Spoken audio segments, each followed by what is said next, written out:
First halo Ambasa Mandal Committee ni Saktar Mumbai Ambasa Town Hall logo Klajaka BJP Ambasa Mandal Committee ni kaisa Kokcha Panda Manjaka BJP Dolai Hangkoni Ketal Probari MP Rebati Tripura Dolai Hangkoni Vice President Jadab Lannat Tangphang Utom Adhikar no Khawai Kubun Ojamaro Final 2023 Bidhan Sabha Songbari no Buskango Tonai First halo Ambasa Mandal Committee ni Saktar Mumbai Ambasa Town Hall logo Klajaka BJP Ambasa Mandal Committee ni kaisa Kokcha Panda Manjaka BJP Dolai Hangkoni Ketar Probari MP Rebati Tripura Dolai Hangkoni Vice President Jadab Lannat Tangphang Utom Adhikari no Khawai Kubun Ojamaro Koktuma Thumna Robo Kok Sanai Thangai BJP Dolai Hangkoni Ketar Probari MP Rebati Tripura Shakha Bodolante Bukra Khlai Tisanani Nahar Mungono Khlaijaka o Kokcha Panta Hanai কাজ করব হয়তো বা সেভাবে করতে পারিনি আমাদের প্রদেশ নেতৃত্ব ঠিক করেছেন এখন নতুন নেতৃত্ব আমাদের ঠিক করা হয়েছে চন্দন দাকে উনি এখন নেতৃত্ব দিচ্ছেন মন্ডলে এবং পুরনো যারা সবাই সহযোগিতা করছেন বলে উনি কিন্তু করতে পারছেন এটা পরিষ্কার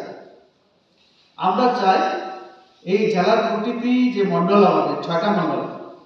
এইভাবে সব থেকে সক্রিয় হোক এবং আগামী দিনে আমাদের এখানে 2018 তে যে নির্বাচন হয়েছিল সেখানে আমরা দেখেছি একটা মন্ডল আমরা বিজেপি করতে পারি একটা মন্ডল সেটা কোনটা রায়মাগুলি মন্ডল সেটা আমাদের যে অ্যালায়েন্স পার্টনার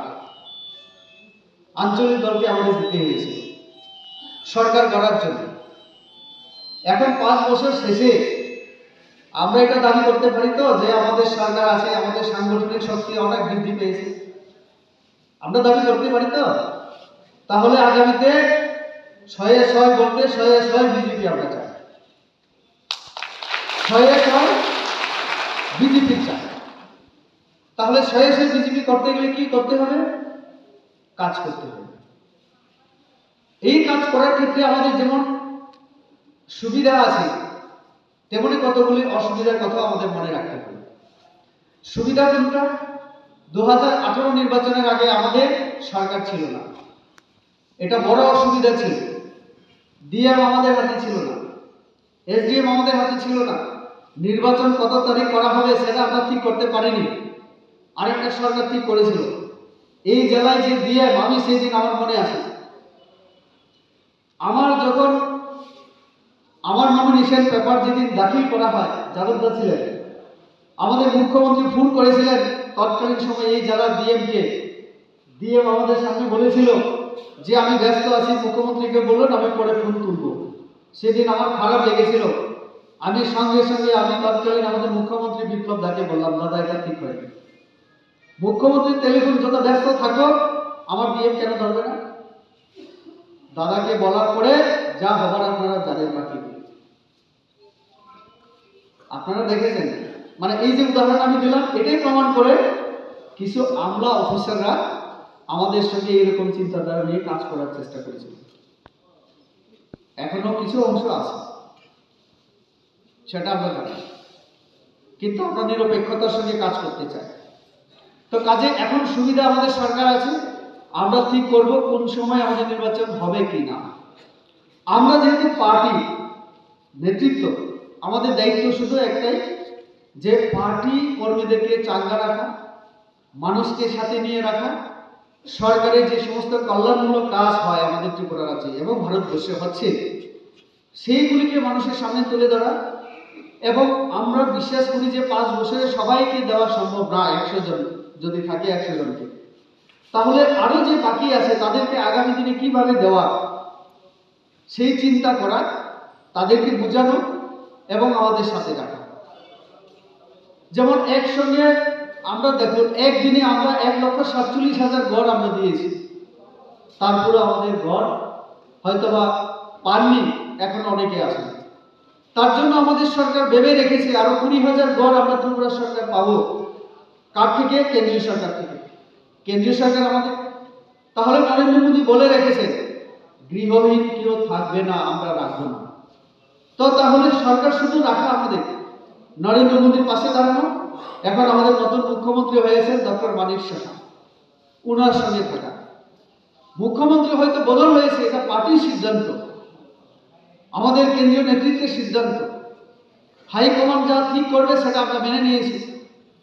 অন্য যদি দল হতো, কংগ্রেস যদি দল হতো, আপনারা চিন্তা করতে পারেন বিপ্লব দা এত সহজে তিনি পদত্যাগ করতেন? সকাল 10টার সময় দিল্লির একটা ন্যাশনাল নিউজ চ্যানেলের একজন সাংবাদিক আমাকে ফোন করেছিলেন, আমি নাম বলবো না, চ্যানেলের নামও বলবো না। আমাকে বললেন আজকে একটা বড় নিউজ আপনারা পাবেন। আমার বিশ্বাস হয়নি, অনেক সময় অনেক কিছু কথা বলে, তো উনি আর কিছু বলেনি।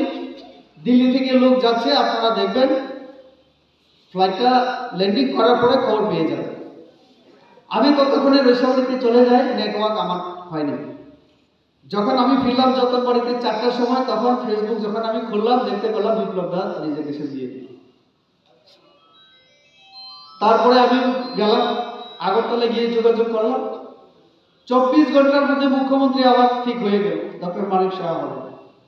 আরো 24 ঘন্টা পরে আমাদের পুরো মন্ত্রিসভা হয়ে গেল। 48 ঘন্টা থেকে 50 ঘন্টায় আমাদের সবকিছু হয়ে গেল।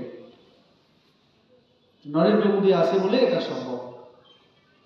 কারণ আমাদের দল শৃঙ্খলাবদ্ধ দল, এখানে আমরা শৃঙ্খলা, ডিসিপ্লিনকে প্রায়োরিটি দিয়ে কাজ করি। এবং আমাদের নরেন্দ্র মোদী নিশ্চয়ই একটা চিন্তাধারা করেই কিন্তু এই সিদ্ধান্ত নিয়েছে।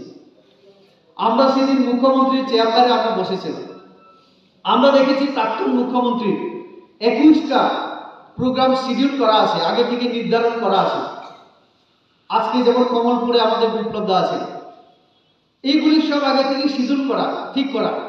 আমরা ঠিক করলাম বিপ্লব দার এই প্রোগ্রামগুলি আমরা ক্যান্সেল করব না, বাতিল করব না, উনি করতে থাকুক। উনি চেয়েছিলেন পৃষ্ঠা প্রমুখ সম্মেলনে হাজির থাকার জন্য মুখ্যমন্ত্রী হিসাবে যখন ছিলেন। আমরা এখন ঠিক করেছি ওনাকে আমরা পাঠাবো। উনি যেখানে যেখানে পৃষ্ঠা প্রমুখ করার জন্য ঠিক করে রেখেছেন, আমরা ওনাকে দিয়ে দেবো দায়িত্ব, উনি করুক। কারণ উনি এখন মুখ্যমন্ত্রী পদে নেই, কিন্তু পার্টির একজন বড় নেতৃত্ব। উনার অভিজ্ঞতা, প্রশাসনিক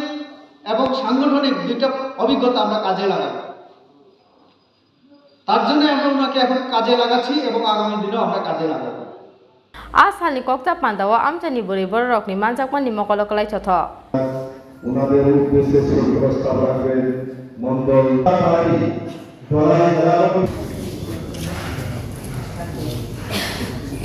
আমবাসানি সিমি সেকরনি কক্তুম চিনি খরা।